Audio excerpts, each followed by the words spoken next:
दोस्तों तो आज के इस वीडियो में बात करेंगे एनएसटीएल के आईपीओ के बारे में। अभी इस आईपीओ का लोग काफ़ी दिनों से इंतजार कर रहे थे, तो आईपीओ से रिलेटेड न्यूज़ आ चुकी है, यानी कि ये आईपीओ जल्द ही ओपन होने वाला है। तो चले जानते हैं कि आईपीओ कब से ओपन होने वाला है, इसका टेंटेटिव डेट क्या होने वाला है और इससे रिलेटेड बाकी के भी डिटेल्स को देखेंगे। तो चलिए वीडियो को शुरू करते हैं। लेकिन इससे पहले कि मैं वीडियो को शुरू करूँ, अगर आप इस चैनल पर पहली बार विजिट कर रहे हैं या फिर आपने चैनल अब तक सब्सक्राइब नहीं किया है तो चैनल को सब्सक्राइब कर लें और वीडियो को भी लाइक कर दें। तो एनएसटीएल आईपीओ के बारे में बात की जाए तो सबसे पहले आईपीओ के अगर साइज़ के बारे में बात की जाए तो आईपीओ का साइज़ 3,000 करोड़ रुपए होने वाला है, यानी कि आईपीओ 3,000 करोड़ रुपए का होगा और ऐसी उम्मीद की जा रही है कि आईपीओ इसी मंथ में ओपन हो सकता है। एनएसटीएल का फुल फॉर्म है नेशनल सिक्योरिटी डिपॉजिटरी लिमिटेड, यानी कि एक डिपॉजिटरी फर्म है। अब आप किसी भी स्टॉक को बाई करते हैं तो आपका जो डीमेट अकाउंट होता है, यानी कि आपने जिस भी ब्रोकर के थ्रू अपना अकाउंट ओपन किया है वहाँ पर आपके पूरे शेयर्स की लिस्ट दिखती है जिसको भी आपने बाई किया हुआ है। लेकिन अगर कल को ये ब्रोकर भाग भी जाते हैं, यानी कि अगर किसी भी तरह का स्कैम होता है, ये ब्रोकर भाग जाते हैं, तो आपका जो शेयर्स है वो फिर भी सेफ रहता है, क्योंकि ये जो सारे शेयर्स हैं ये डिपॉजिटरी के पास डिपॉजिट होते हैं, यानी कि जो सिक्योरिटी डिपॉजिटरी है उनके पास ये सारे शेयर डिपॉजिट रहते हैं। एनएसडीएल एक सिक्योरिटी डिपॉजिटरी फर्म है। तो मार्केट में दो मेजर सिक्योरिटी डिपॉजिटरी हैं, एक है एनएसडीएल और दूसरा है सीडीएसएल। तो सीडीएसएल तो ऑलरेडी मार्केट में लिस्टेड है, लेकिन एनएसडीएल अब तक मार्केट में लिस्ट नहीं हुआ है। लेकिन ये कंपनी भी जल्द ही आईपीओ के जरिए मार्केट में लिस्ट होने वाली है, यानी कि कंपनी के आईपीओ को ऑलरेडी सेबी की ओर से मंजूरी मिल चुकी है। तो सूत्रों की ओर से, यानी कि न्यूज एजेंसीज की ओर से ऐसी खबरें आ रही हैं कि ये जो आईपीओ है ये इसी मंथ में आने वाला है, यानी कि मार्च में ही आईपीओ आ सकता है। अब जो एनएसटीएल का आईपीओ है ये मार्केट से आईपीओ के जरिए 3,000 करोड़ रुपए रेस करने वाला है, यानी कि आईपीओ का जो साइज है वो 3,000 करोड़ रुपए का होने वाला है। तो कंपनी ने मार्केट रेगुलेटर सेबी के पास अपना डीआरएच भी फाइल किया था और आईपीओ के लिए सेबी की ओर से इनको मंजूरी भी मिल चुकी थी। यानी कि जब कंपनी को आईपीओ के लिए सेबी की ओर से मंजूरी मिल जाती है तो कंपनी को 1 साल के भीतर, यानी कि जो फाइनेंशियल ईयर होता है उसके भीतर ही कंपनी को अपना आईपीओ लेकर आना होता है। अब वैसे तो इस आईपीओ के आने की उम्मीदें कई महीनों से की जा रही थी, लेकिन पिछले 5 महीनों से लगातार मार्केट गिर रहा है और पिछले 3 वीक से देखा जाए तो कोई मेन बोर्ड आईपीओ भी मार्केट में नहीं आया है और काफ़ी सारे रीजन से, यानी कि मार्केट जो आपको थोड़ा सा बियरिश देखने को मिल रहा है, तो इसी कारण एनएसडीएल का आईपीओ नहीं आया है।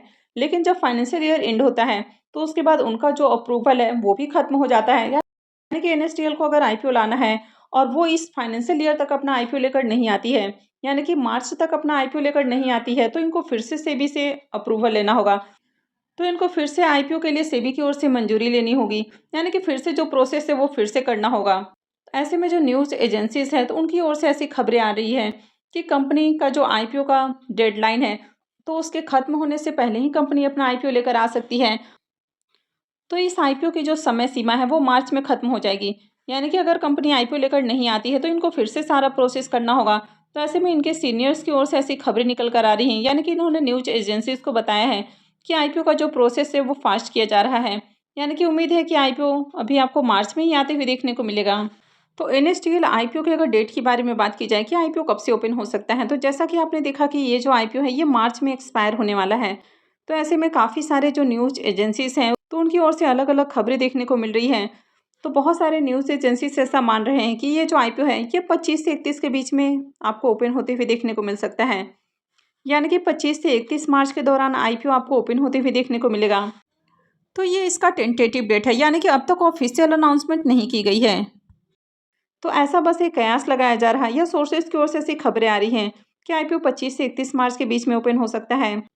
अब वैसे तो इस आईपीओ के लिए सेबी की ओर से मंजूरी इनको सितंबर 2024 में ही मिल गई थी, लेकिन कंपनी ने बताया है कि कंपनी के पास मैन पावर की कमी थी, तो इसी कारण ये जो आईपीओ है ये नहीं आ पाया और आईपीओ में डिले देखने को मिला है। वैसे अगर ईटी नाउ की रिपोर्ट के अकॉर्डिंग बात करें तो ईटी नाउ ने बताया है कि ये जो आईपीओ है ये अप्रैल में लॉन्च हो सकता है, यानी कि आईपीओ अप्रैल में आने की उम्मीदें हैं और सेम मंथ में आईपीओ की लिस्टिंग भी देखने को मिलेगी। लेकिन जो दूसरे न्यूज एजेंसीज हैं तो उनका मानना है कि आईपीओ मार्च में ही आने वाला है। अब ये जो आईपीओ है इसमें स्टेट बैंक ऑफ इंडिया और एचडीएफसी बैंक ये 5.72 crore equity shares offer for sale के जरिए सेल करने वाले हैं। अब मिंट के अर्लियर रिपोर्ट के अकॉर्डिंग अगर बात करें तो एनएसडीएल के प्रॉफिट में भी जंप देखने को मिली है, यानी कि इसका प्रॉफिट 30% से इंक्रीज होते हुए देखने को मिला है तो पिछले साल अक्टूबर से दिसंबर क्वार्टर के बीच में कंपनी का जहां नेट प्रॉफिट 66.09 करोड़ था, वो अभी बढ़ के 85.8 करोड़ हो चुका है।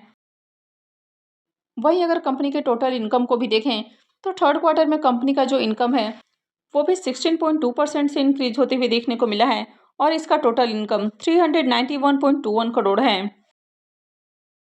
तो एनएसडीएल के आईपीओ को लेकर अभी भी काफ़ी सारी चीज़ें क्लियर नहीं है कि आईपीओ में कितने करोड़ का फ्रेश इशू होने वाला है, कितने करोड़ का ऑफर फॉर सेल रहेगा, आईपीओ के डेट क्या है, यानी कि बहुत सारी चीज़ें अभी भी क्लियर नहीं है। तो जैसे इससे रिलेटेड और कोई न्यूज़ आती है तो मैं भी आपको अपडेट कर दूंगी। तो आगे भी इसी तरह की और भी अपडेट से जुड़े रहने के लिए चैनल से जुड़े रहें, चैनल को सब्सक्राइब करके रखें। और अगर आपने इस वीडियो को अब तक लाइक नहीं किया है तो वीडियो को भी लाइक कर दें। वीडियो को अंत तक देखने के लिए आप सबका बहुत बहुत धन्यवाद।